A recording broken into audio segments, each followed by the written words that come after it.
Today has the potential to be one of those vlogs where you all get angry with me for not understanding how money works.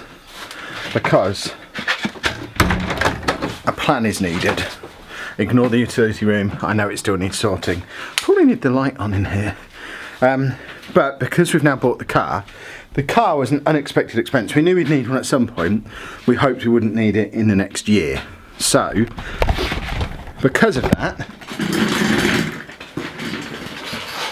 my plan, which had been to make it until like October, November time, working out of the garage, and by then know whether I'm going to be successful and be able to do this full time, or whether I'm going to have to go back to work.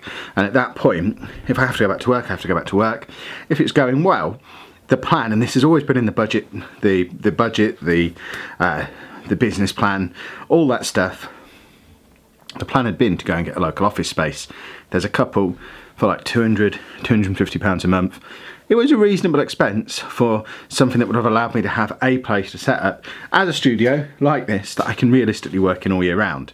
Because this is a garage. It has a garage door with a massive gap at the bottom, massive gap at the top. It's just a thin piece of metal. It's a flat black felt roof. So it gets ridiculously hot at this time of year. As you'll have noticed from the Football Manager videos the last few days, it gets really cold in the winter. I had a little electric heater in here this year for when I would come out here for 20 minutes to record my Football Manager videos each day, but it didn't really make much difference. And I can't run a little £40 Argos electric heater to keep me warm all winter. So, the problem is, now we've bought the car, can't afford to do that anymore. The amount of money that was going to be set aside for paying for that has now paid for the car. So, funds have just gone from, this is going to be fine, to less fine. So, we need a plan to make my garage usable all winter. Which doesn't involve bricking up the garage door and putting in proper flooring and proper ceiling, and I haven't got the money or the time or the inclination to do a massive DIY job. We kind of need to figure out a way to do a botch job that insulates this and makes it a comfortable, useful working environment that I can work in 8 hours a day, 5 days a week for the next year. My thoughts at the moment are, I've been looking on Amazon. First job, we need to insulate the place. Now luckily we've got over that end a proper door which can just shut. So that cuts off the utility room, makes it a much smaller space to work with. So that's fine, that's doable. The big area that's going to leak heat is the garage door. Now I've been looking online, and for about between 100 and 150 quid I can buy a selection of stuff that is going to allow us to get as close as we can to insulating that garage door. So there's this little seal thing that goes along the bottom and stops the gap there. There's a draft excluder that can go at the top, 2 of these little furry brush things that can act as draft excluders on the side, and then loads of this foil insulation stuff that can go on the back. It's not a job I can do until we've attached the locks and disconnected the mechanism, but my thinking is we have that all set up and insulated and locked. Still plan to have the bookcases on the back of it, so we almost don't know that's there anymore. It will just be bookcases and behind it insulation.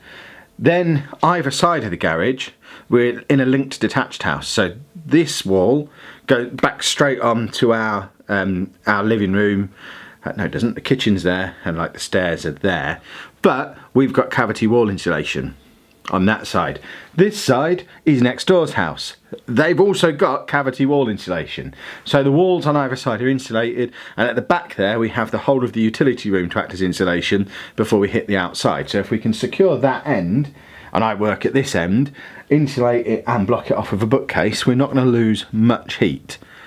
Not going to get much air either. I guess that'll still have to come through the utility room where there's a little air thing. I don't know, I don't suffocate in here at the moment. How much air really comes in through the garage door, and how much air...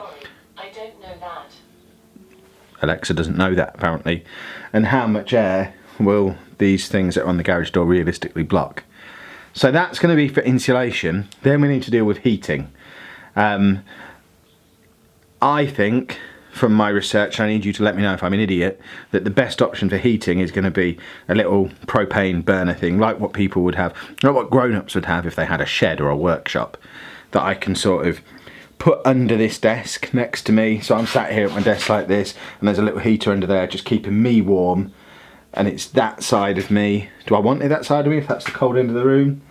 I don't know, but a little propane heater should keep me warm, in theory. And then it's all about comfort and efficiency for the rest of the room. Because one of the big issues that we've got in here, which you might even be able to hear at the moment, is that it's not great acoustics in here. It was something that I was willing to put up with for a little while it was just a temporary stopgap. But if I'm going to be in here for the next year and a half, maybe even longer, if we do a really good job of turning it into a proper workspace, we need to sort out the sound insulation. So I've looked at some of the foam sound insulation stuff that you put on the wall. So one option up on that wall there would be to just basically cover it in foam sound insulation. Behind me is fine, it's got the green screen, that acts and does that job. That end is going to have the bookcase covered in stuff, lots of different shapes and depths. That's going to effectively sort out that end. And this end, not really got any. I mean, I'm hoping just by doing that it will solve a big part of the problem. And then some old office carpet tiles on the floor to help with the warmth, because it's not just going to be a bare garage floor anymore, but also it will stop the sound bouncing back off the floor. Can't really do anything about the ceiling, which isn't ideal, but if I fix everything else, perhaps the ceiling won't be too much of an issue. So the foam stuff is optional, and that's about £30 on Amazon for enough to cover the majority of that wall, certainly the wall directly in front of me. So that's one option. The other option, which I've seen on a couple, I've been watching so many YouTuber setups over the last few days trying to get ideas for how to do this. The other option that I've seen a couple of times is curtains. So, and I think this will kill two birds with one stone as well. If we get fairly thick curtains, then if we had them across there, we might not even get the bookcase, I don't know. Will the bookcase be enough on its own, or would the curtains go behind the bookcase maybe? But if we had curtains along there, it adds an extra layer of protection from the cold out there, and then just curtains around on that wall, and then another curtain that goes across here, behind where you are now. So to enter, I basically come through a gap in the curtains, and I'm in a little curtained off area, which is going to be brilliant for sound. You can get floor to ceiling curtains for like £25–30 a set, so it'll be a little bit more expensive to do the curtain solution, because I've got to buy two or three, I don't think we need any for this back wall because the green screen's there, 2 or 3 sets of curtains, and then some way to hang them. I think on the sides here, I mean, I've got an old curtain rail up there for a start, so that, in fact there's 2 old curtain rails up there, and then on that side we could just hang it off those hooks. So we literally just need the curtain, so it's not that much more expensive. What option do you think is better?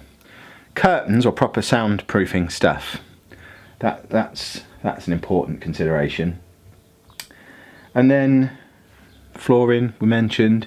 Ceiling, I've toyed with the idea of just getting an old like duvet cover and just tacking it into the ceiling, just to add like almost like a false ceiling, to again allow for a little pocket of air in there to try and keep a little bit of heat in the winter, and it might help with stopping it getting so hot in the summer maybe.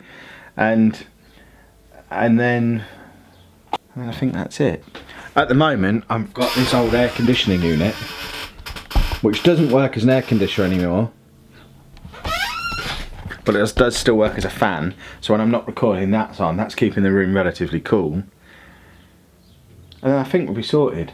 But I priced it all up today, the most expensive version of the whole plan, including getting the locks for the garage door, not including the bookcases, because the bookcases become very optional if we go for the curtain route, because we perhaps don't need them at all, although they are an extra layer of security, so we might still get them.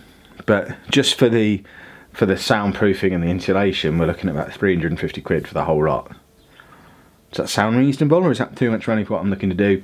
Let me know down in the comments what you would do, bearing in mind we are not going to be building walls, laying floors, any complicated stuff like that. No.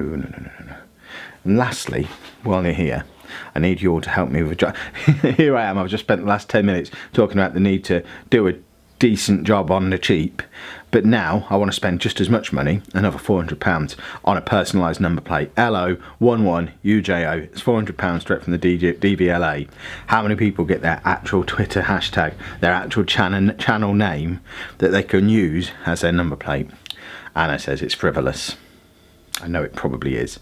But there has been some call for some mugs on the gaming channel, and I'm thinking, if I sell it to her as, look, we're going to sell mugs. If we can sell enough mugs to make £400, can we invest the mug money in a really cool Lelujo personalised number plate for my shiny new car? She didn't say no to that. So, again, would be fairly irresponsible. That 400 quid could go in the kit. I mean, to be fair, the mugs could also pay for the work that we need to have done on this room. But I kind of want the number plate. I'm almost certainly not going to get it. Please don't tell me off in the comments.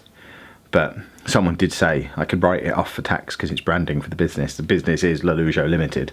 So there's that. Thanks for watching.